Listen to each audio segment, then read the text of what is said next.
Lovely to have you all here. Welcome to this Democracy Works Foundation first political cafe. It's a very exciting time in South Africa's politics right now, with the local government elections coming up. And the youth is going to be key for the first time. If you think about it, it's a developing country. Supposedly, it has a youth bulge, demographic. And if the youth potentially for the first time since 1994 could actually change voting patterns and change the country's politics. We've got a very dynamic panel. It is just my job to introduce them, and then just to thank our sponsor, our partner, FES, to help made this possible. And we are going to have hopefully 2 more youth cafes going, and we, depending on how this goes, we'll try to change the formats a little bit, just depending on how this event goes. To start off, I'm going to introduce you the person who's going to chair the session today, Nompumelelo Runji from Sowetan, one of the Democracy Works associates, is going to chair the event. And our other, panelists, first is Tami, who comes from Enka Make Your Mark. Inside. Pillay from Youth Lab, Khaya Dlanga, on the side, blogger, writer, and so on. I'm handing over to our panel, and our kicking off our first political cafe. The average age in the world is 29.1 years old. So the world is very young. So young people should be having a lot of influence in what's going on in the world, because they are disproportionately affected by everything that goes on, not only in the country, but in the world. So it's important that we have a conversation this evening about young people and politics, given that we're going to the local government elections. What impact, what influence will young people have on the elections? I just want to start us off by reading something from 2 independent researchers, Elnari Potgieter and Barend F. Lutz. And they wrote, before, during and after the South African national elections in 2014, concerns had been raised over the seeming lack of political participation among young South African voters, particularly born frees. The sentiment had been captured in statements and headlines such as, South Africa's youth is often seen as a lost generation. Why aren't South Africa's born frees voting? The youth and the restless. The young and the restless, political apathy and the youth, as well as born free but dying young, a postmortem on youth and democracy in South Africa. And then they asked the question, is what is being witnessed among the youth merely a matter of voting apathy rather than political apathy? And that's where I'd like to center our discussion this evening. Is it really true that young people don't participate? And if that is true, then what is demotivating young people from participating? Do we maybe need to distinguish between conventional forms of participation and non-conventional forms of participation? Could it be that there's a misunderstanding about what young people understand to be participation vis-a-vis the older generation, perhaps? So that's what we're going to center our discussion on. And obviously, looking at the political scene in the country. Youth between the ages of 18 and 19 make up the lowest percentage of people on the voters' roll. And yet, they make up a large part of the population. So that is worrying. Just under 50% of young people under the age of 35 are actually on the voters' roll. So 50% of young people are not registered to vote, meaning they are not going to participate in the elections, meaning they are not going to have an impact or an influence. What are we to make of the low voter registration numbers? What does this tell us about young people in South Africa? If we go back in history and look at how political parties during apartheid engaged young people and how young people were at the forefront of everything, whether it was engagement or whether it was, engaging in topics that affect them. They were put at the forefront.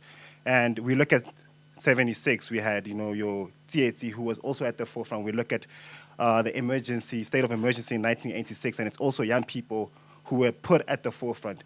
And when we look at 1994, what happened is that the ruling party, in a way, demobilized not just young people, but the entire South Africa, and asked people to sit back while they try to do everything for us.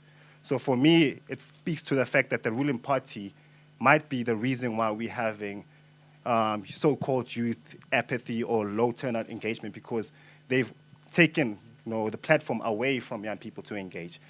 We look at national elections, young people are registered and young people are participating at national level. But when it comes to local elections, which are more important than national elections because they affect our livelihood, our daily livelihood, we interact with our councillors, with our ward municipalities and so forth. But there's a low turnout when it comes to that. It speaks to the accountability that these municipalities have, because if you look in the past, we've had a lot of service delivery demonstrations, protests.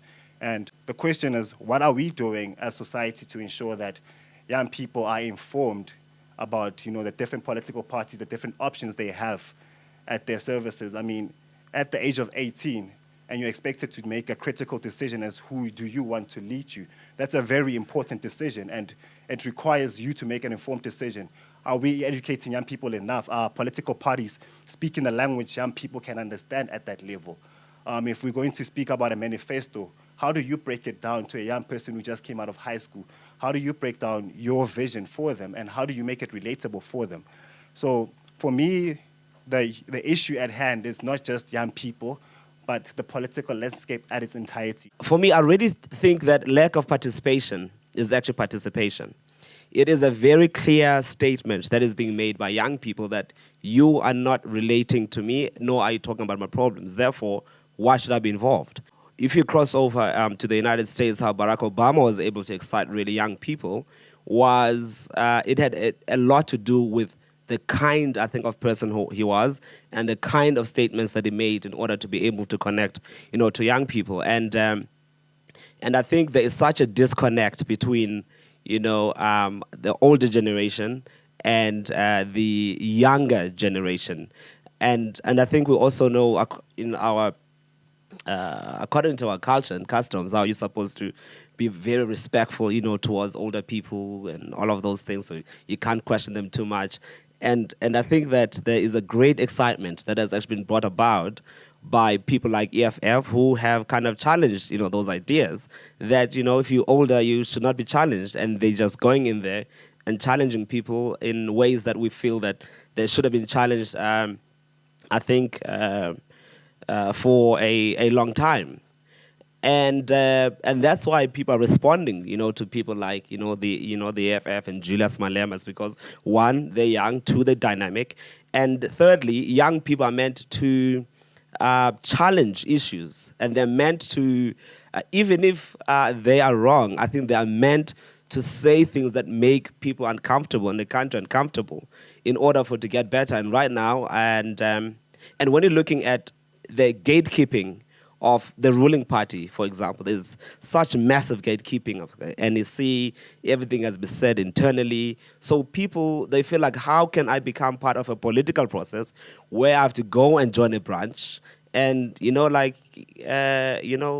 your branch meeting is maybe on a Sunday, and, like on Friday and Saturday, you've been turning up, So now you want me to go to a branch meeting where people are in a meeting for 3 to 4 hours.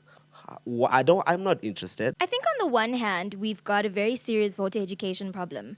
I once had a conversation with an Uber driver about elections, as you do when you're on an Uber. You talk about politics. Fun things, come on. And I remember saying to him, Mchana, you registered to vote, and it was a voter registration weekend that weekend. And he was like, yeah, I'm registered. And so I was like, well, who are you voting for? And he was like, no, I'm going to vote for Musi. And I was like, well, see, now this is awkward because you're not actually voting for Musi, right? And I think that's a common perception, is that people may not necessarily understand the difference between the elections we're having. And I don't think that institutions like the IEC is doing enough to challenge and to actually change those perceptions, that actually this is what local elections are. And this is why, even if you don't vote nationally, which is a right that you have, because as much as people died for you to vote, people also died so that you don't have to vote if you don't feel it's necessary or useful, is that people don't understand that you're actually voting for the people that run your communities.